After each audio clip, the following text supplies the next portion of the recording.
Buenos días, bienvenidos al curso sobre conflictos y seguridad en África subsahariana. En el tema de hoy trataremos una introducción a África subsahariana. Lo primero que vamos a decir es algo obvio, pero que no por obvio hay que dejar de decirlo, que es que África no es un país. Es una frase que ya habréis oído, pero es que la gente tiende a confundir. Entonces estamos hablando de un continente que tiene 55 estados. 55 estados y cada uno de ellos tiene una problemática y una realidad muy diversa. Y no debemos de confundirlo. Lo primero vamos a tratar de delimitar qué es África subsahariana. Hemos dicho que África eran 55 estados. En algunos casos podréis encontrar análisis en los que hablen de que África tiene 54 estados. ¿Cuál es la diferencia? ¿Por qué 54 y no 55? El estado en cuestión es la República Árabe Saharaui Democrática, que por ahora no es miembro de las Naciones Unidas. Al no ser miembro de la ONU, pues hay análisis que tienden a no considerarlo un estado. Lo cierto es que es miembro de la Unión Africana, de la Organización para la Unión Africana. Pese a la oposición continua de Marruecos, el país es miembro desde 2017. Entonces, diríamos un África compuesta por 55 estados. Incluso esto ya un poco anecdóticamente os contaré que el único estado africano fuera de África que pidió ser miembro de la Unión Africana ha sido el caso de Haití, que lo solicitó en 2016. Es cierto que Haití tiene un tipo de población y un tipo de problemáticas que se asemejan bastante a las de los países africanos. Pero aún así se le rechazó la membresía en la Unión Africana por la razón de que no está en el continente. Vamos a decir también que en 2024 fuerzas de Kenia se han trasladado a Haití para combatir las bandas armadas. Hoy hablaremos un poco de la crisis y la situación en Kenia.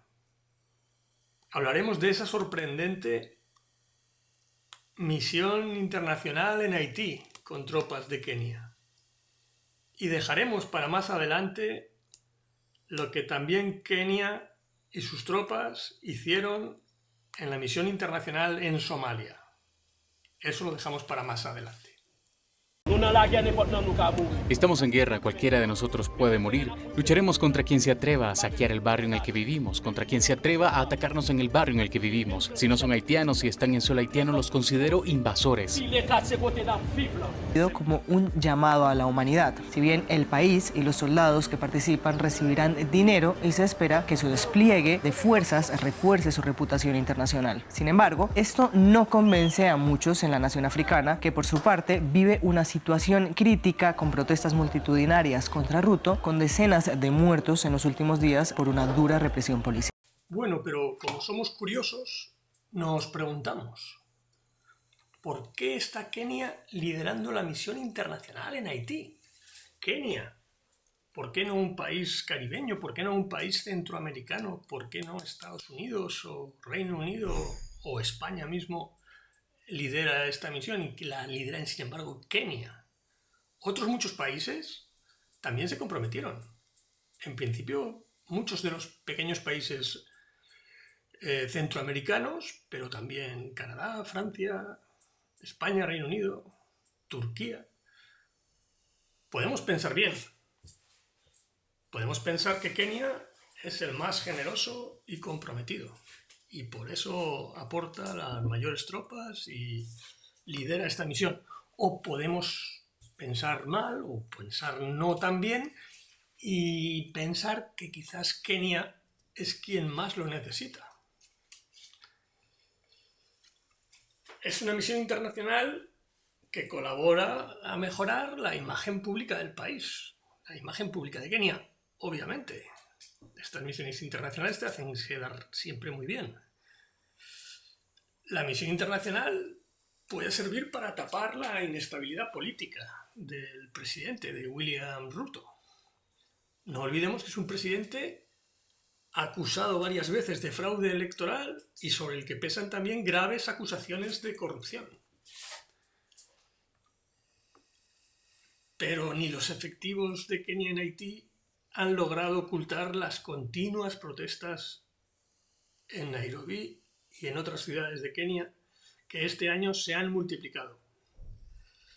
El año pasado fue la muerte en custodia policial de un conocido activista, de un bloguero, que murió en custodia policial y comenzó la juventud a salir a la calle a protestar y fue reprimida duramente por las fuerzas policiales. En 2025 el detonante ha sido la ley de finanzas. Curioso que la ley de finanzas movilice a la juventud de un país a salir a la calle, a la generación Z. El país está en grave crisis económica. Tiene una deuda que no para de crecer, una deuda comercial, y el gobierno pues ha sido imaginativo y su respuesta ha sido aumentar los impuestos. En esta imagen vemos a jóvenes en Nairobi alzando los brazos frente a una comisaría de policía durante las protestas de este año. Como decía, es una protesta de la llamada generación Gen Z, la gente muy joven, que se convoca por las redes sociales. Las protestas sobre todo han sido en Nairobi. Y la represión de estas protestas ha dejado decenas de muertos, 30 y tantos muertos. Todo esto nos lleva a pensar que William Ruto nos quiere despistar con esta misión internacional.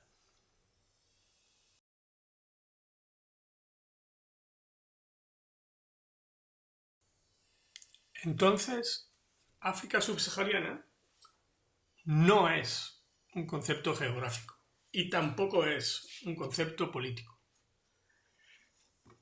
Es debatido, pero en mi opinión es pura y simple derivación, evolución del concepto de África negra.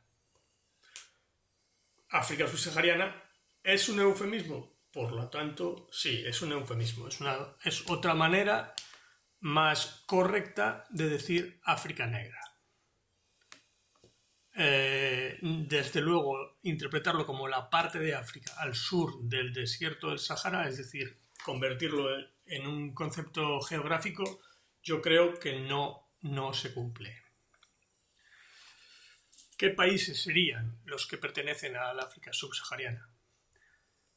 Pues yo diría que son 49 países. Y en eso creo que hay bastante consenso, aunque podemos encontrar ejemplos de lo contrario. Pero en principio hay 6 países, solo 6 del continente que quedarían fuera. Argelia, Egipto, Libia, Marruecos, Túnez y la República Árabe Saharaui Democrática. Digamos que son los países con orilla al Mediterráneo, con la salvedad de que en vez de incluir solo Marruecos, incluimos Marruecos y la República Árabe Saharaui Democrática. El resto de países, todos, entiendo yo, pertenecen a la África subsahariana. 49 países, por tanto. Existen interpretaciones más restrictivas y un ejemplo de eso es el Programa de Naciones Unidas para el Desarrollo, que aplica esa clasificación de subsahariana solo a 46, no a 49, solo a 46, excluyendo a 3. Bueno, excluye la República Árabe Saharaui Democrática no porque la excluya, sino porque no es miembro de las Naciones Unidas y por lo tanto no la incluye como país que no es miembro.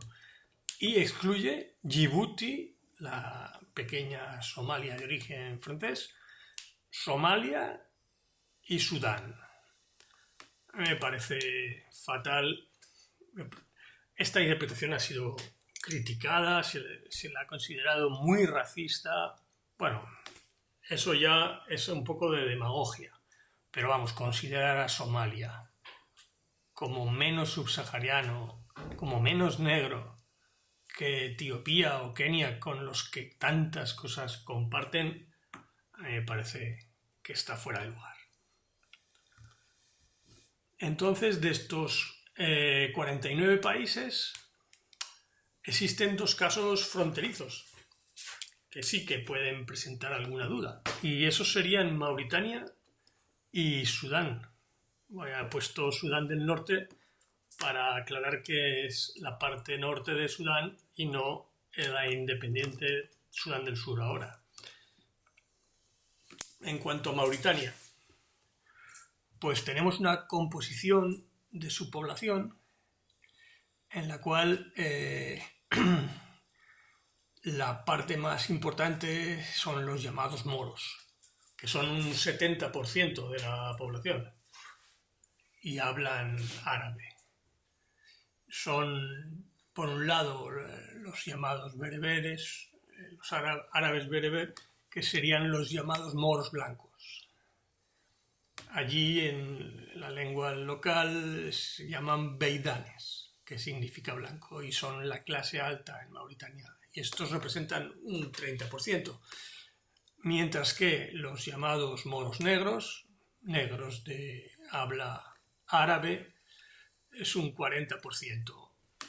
Estas personas, estos 70%, provienen de la antigua sociedad de Mauritania, dividida entre amos árabes y esclavos negros. Y lo que ocurre es que los esclavos negros, por supuesto, hablaban la misma lengua que sus amos, si no, no los entendían para obedecer, que es lo que les tocaba hacer durante esa época.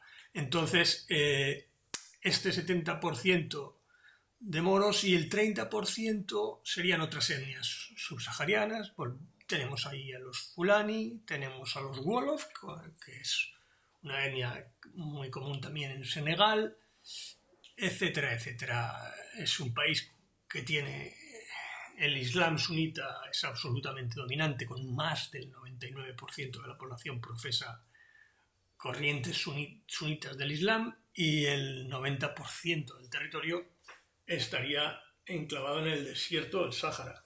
Es decir, para nada es subsahariano, sino que sería un país sahariano.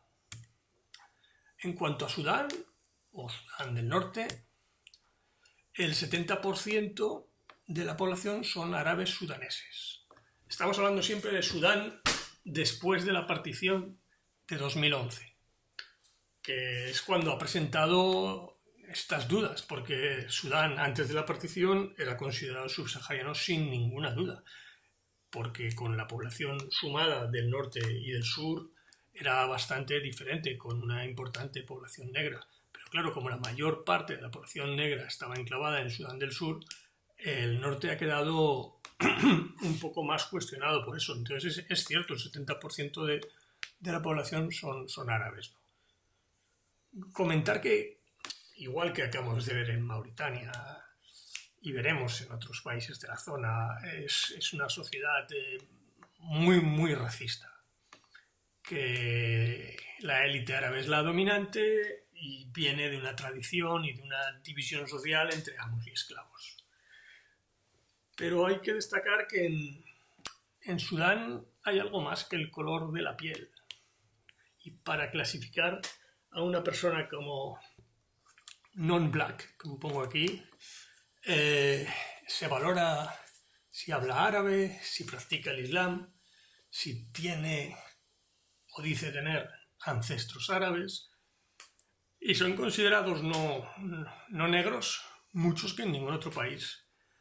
Ya no digo en Sudáfrica, me refiero a que en Londres nadie los consideraría no negros.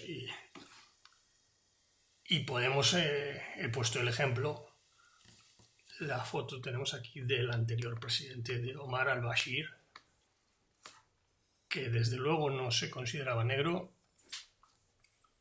De hecho, Omar al-Bashir fue presidente de la Liga Árabe. Fue presidente de la Liga Árabe en 2006. Omar al-Bashir ha sido muchas cosas. Presidente de Sudán desde el golpe de Estado de 1989, que dio él siendo coronel, el coronel al-Bashir, hasta 2019, cuando fue depuesto. 30 años en el poder. 30 años marcados por insurrecciones y guerras civiles. La más importante, la Guerra Civil Norte-Sur, que duró 22 años y terminó con la partición del país. Crímenes de guerra, destacan los cometidos en Darfur, en la región de Darfur, por los que se le juzga en el Tribunal Penal Internacional. Actualmente está cumpliendo condena, pero al estar Jartum, la capital de Sudán, completamente destrozada por la feroz guerra civil, otra más, que comenzó en 2023, en septiembre de 2025, hace poco, lo han trasladado de la prisión a un hospital militar en Merowe, que está como 300 kilómetros al norte, en parte por su estado de salud, pero sobre todo por la destrucción de la prisión.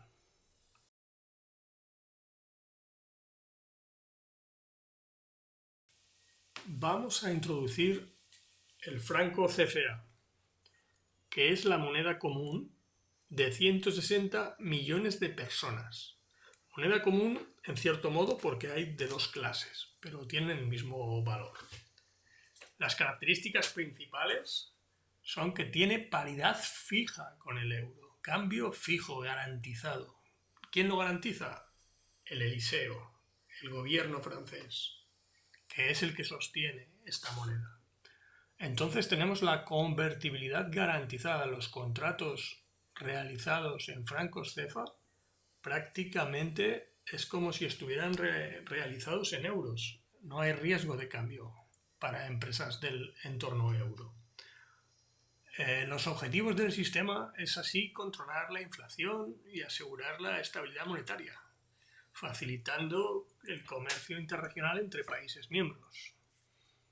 Ya he comentado que había de dos clases, por lo tanto hay dos bancos centrales regionales, uno en África Occidental y otro en África Central.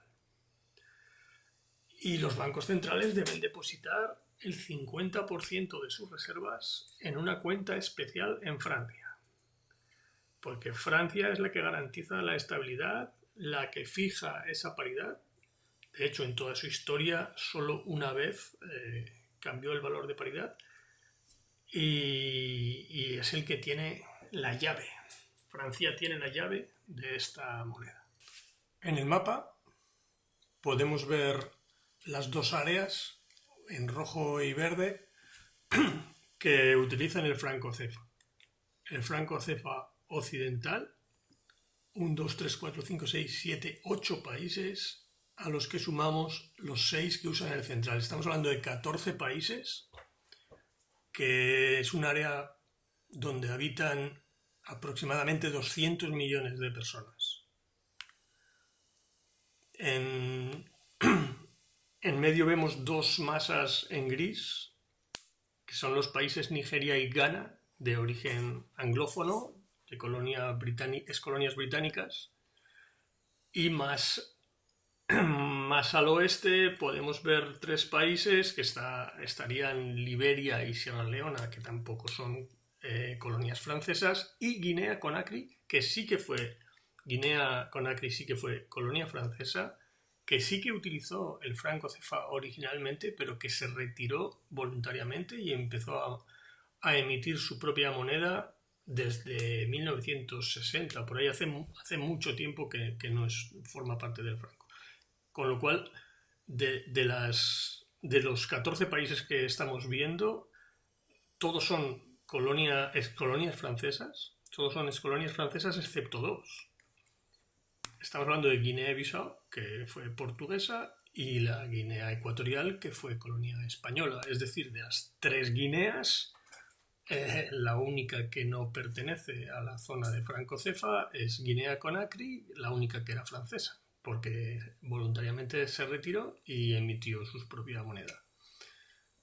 Nigeria y Ghana Nigeria tiene la Naira como moneda y Ghana tiene el Cedi. Las dos monedas tienen graves problemas para mantener las cotizaciones, para estabilización monetaria.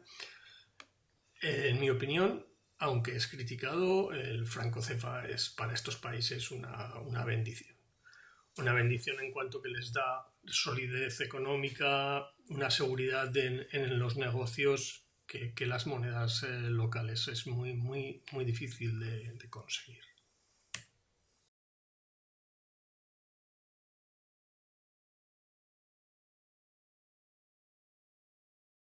Estos serían los billetes que os muestro.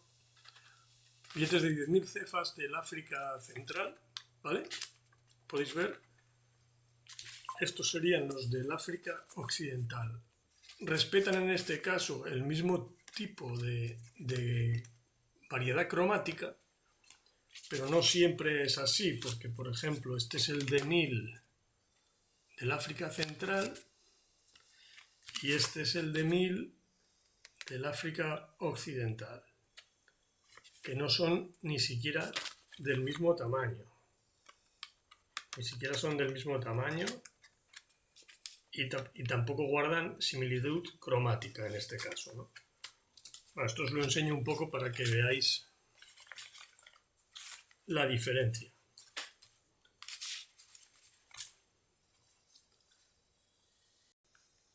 Tal y como hemos explicado, al ser dos monedas realmente diferentes, existen dos bancos centrales. El Banco Central del CFA de África Occidental está en Dakar, en Senegal, mientras que el de África Central se encuentra en Yaoundé, capital de Camerún. Aunque siempre decimos que en Camerún está todo en Duala, pues en Yaoundé también hay alguna cosa y esta es un ejemplo, ¿no? De hecho, el edificio del Banco Central en Yaoundé, podéis ver en esa imagen un poquito más abajo que se le compara con una cobra por el voladizo que tiene arriba, que es, bueno, quieren hacer ver que es como una especie de cobra en posición vertical, ¿no? Entonces, el tema es que muy recientemente, el mes de agosto de 2025, el Banco Central de África del Oeste ha sacado, ha lanzado un eCFA, un franco digital que puede facilitar los negocios, puede facilitar las operaciones, sin duda agilizar los temas bancarios. Ya veremos a ver qué tal va. Ya veremos a ver qué tal va. Bueno, pese a las mencionadas ventajas del franco CFA, una serie de países, Mali, Burkina Faso y Níger, gobernados los tres por gobiernos militares, después de sus respectivos golpes de Estado, ya a principios de 2025 abandonaron la CEDEAO, la Comunidad de Estados de África Occidental.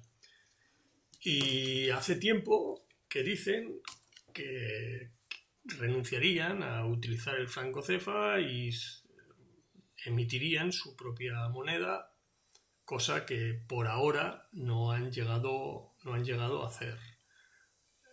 Más allá de algunos comunicados que luego resultaron falsos, es una amenaza permanente, no sabemos muy bien a quién amenazan, pero en todo caso es una amenaza, pero no se ha producido. La verdad es que si lo intentan ellos solos, no creo que pudiese funcionar.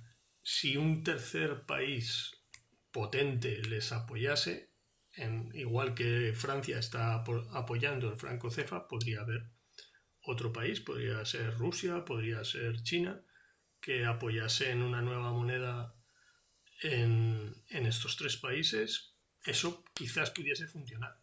En todo caso, también está la opción de utilizar una moneda digital, como El Salvador hizo con el Bitcoin. No lo sabemos. De momento así están las cosas y volveremos a hablar de la Alianza de Estados del Sahel porque va a ser una parte importante en este curso.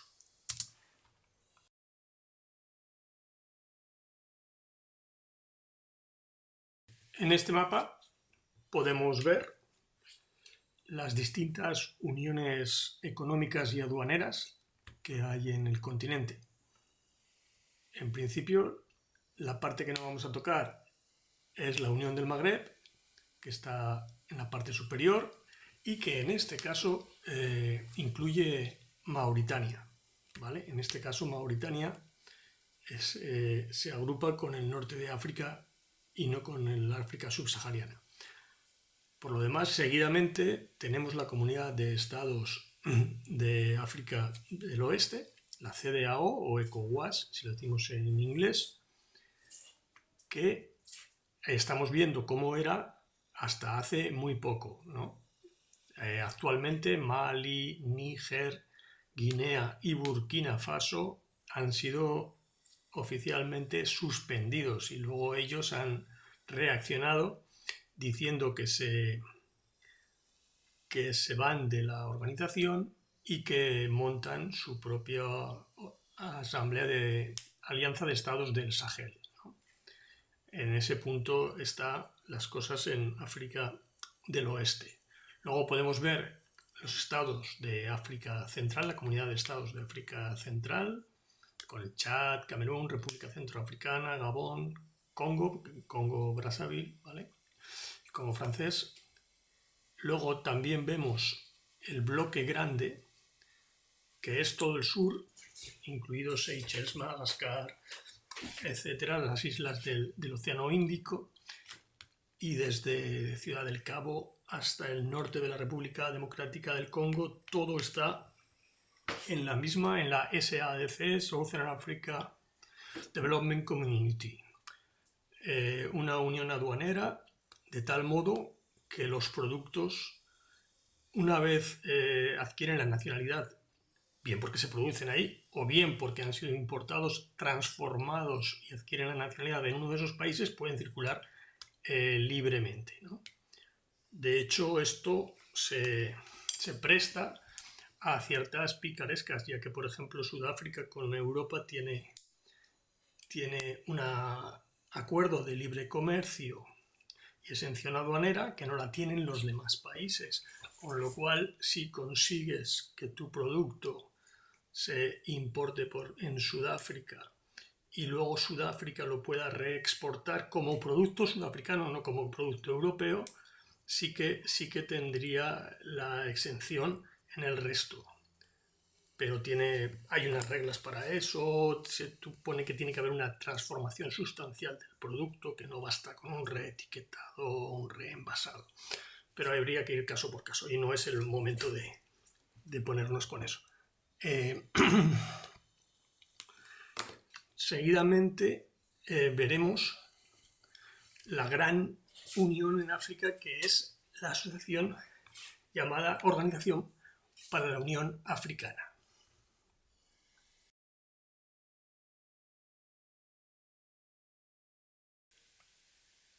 La African Union, o Organización para la Unión Africana, tenemos aquí un mapa muy actualizado, ya pongo yo que es de noviembre de 2025, en el cual vemos los estados miembros y los estados suspendidos.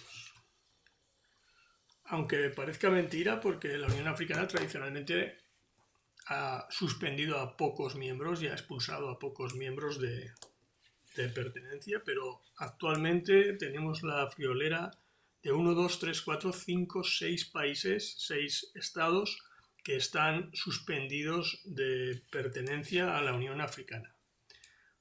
Esto nos sirve ya un poquito como introducción a las zonas conflictivas del África subsahariana, que es punto importante de este curso. Podemos ver que el Sahel agrupa pues Guinea, Mali, Burkina Faso y Níger. Tienen suspendida su pertenencia a la Unión Africana desde los últimos golpes de Estado. Podríais decir o pensar, pero bueno, Gabón también dio un golpe de Estado y no lo han suspendido. Pues sí, así es. ¿Y por qué no han suspendido a Gabón? Pues muy fácil, porque hemos creado no digo la doctrina, sino igual el periodismo o la comunidad internacional, ha creado lo que llaman golpe democrático, ¿no? Entonces se supone que el golpe de Estado que se dio en Gabón fue un golpe de Estado que libró al país de una opresiva dictadura familiar. Primero era Omar Bongo, luego Ali Bongo. Los dos Bongos llevaban más de 40 años en el poder.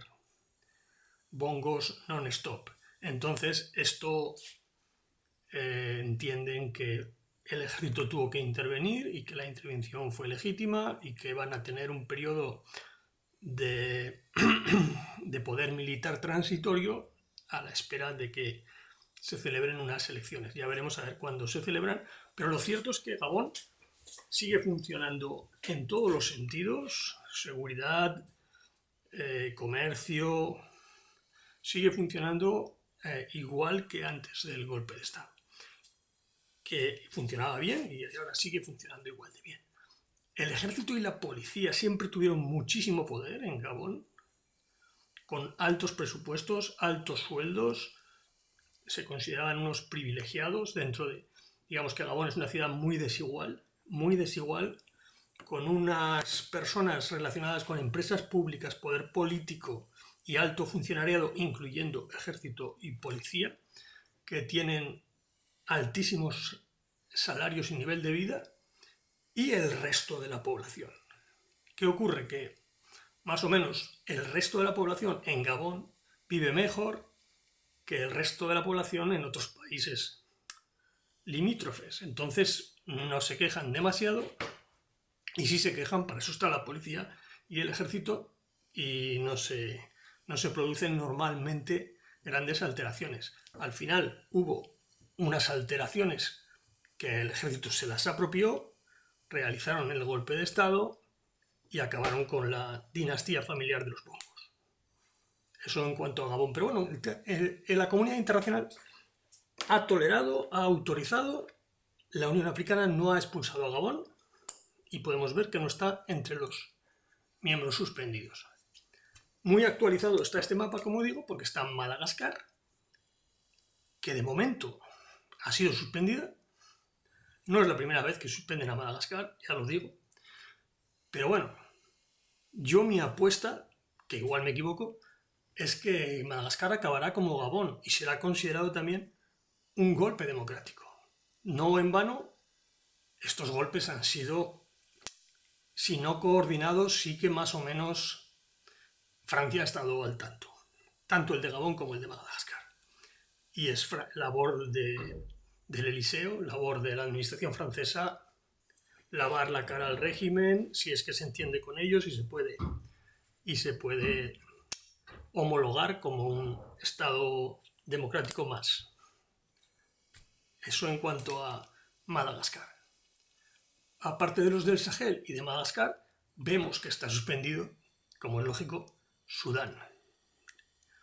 Sudán del Norte, vamos a decir, pero bueno, ya sabéis, el nombre del país es Sudán. Sudán, que está en una guerra civil terrible de 2023. Sudán lleva una colección de golpes de Estado y guerras civiles prácticamente desde la independencia. Entonces,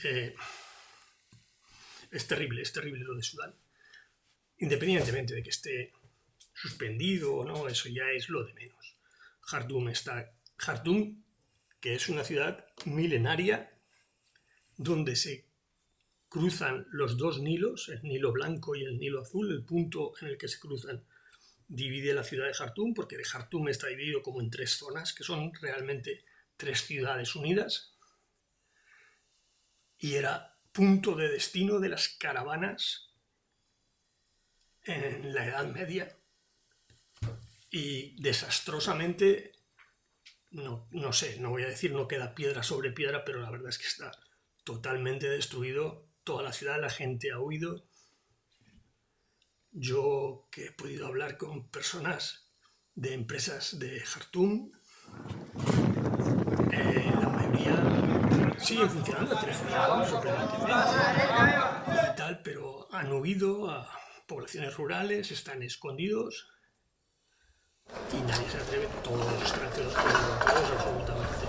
Todas las naciones sacaron un avión o dos y sacaron a todo el mundo de allí para dejar que los dos grupos, las fuerzas armadas de Sudán y lo que llaman las fuerzas de reacción rápida, que son una milicia que deriva de la peor Janjaweed que hubo en tiempos, que se dedicaban a la limpieza étnica en la región de Darfur, pues están en guerra abierta y tiene mala pinta. Entonces, bueno, en todo caso, independientemente de los miembros suspendidos, que es lo que hemos estado viendo ahora, la Unión Africana es una historia de éxito en cuanto a unión. Como veis, agrupa todo el continente, desde el principio admitió a la República Árabe Saharaui Democrática como un miembro más.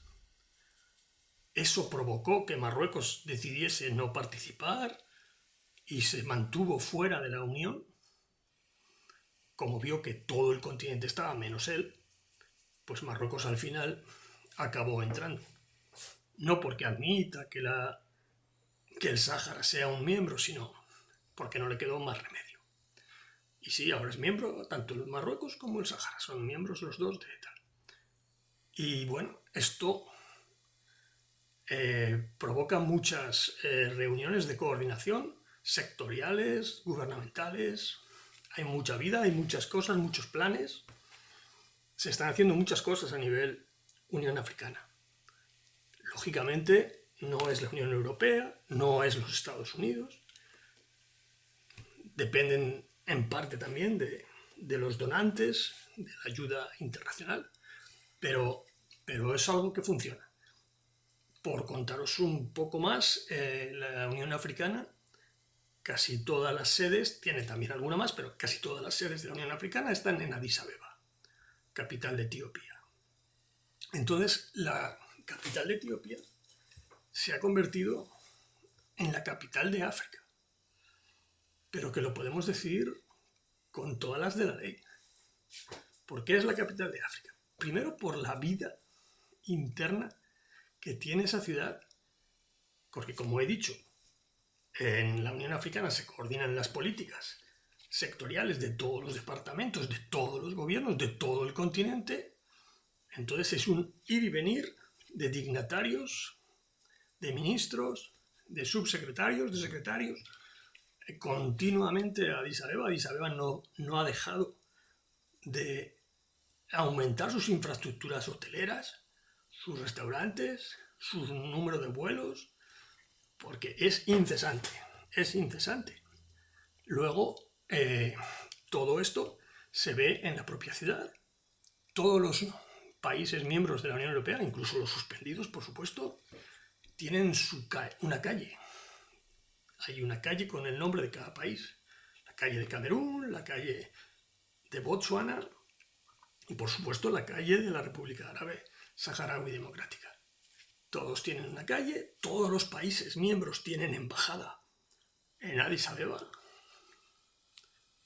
Todo esto nos transporta, nos lleva, nos proporciona la idea de que sí que estamos realmente ante la capital de África.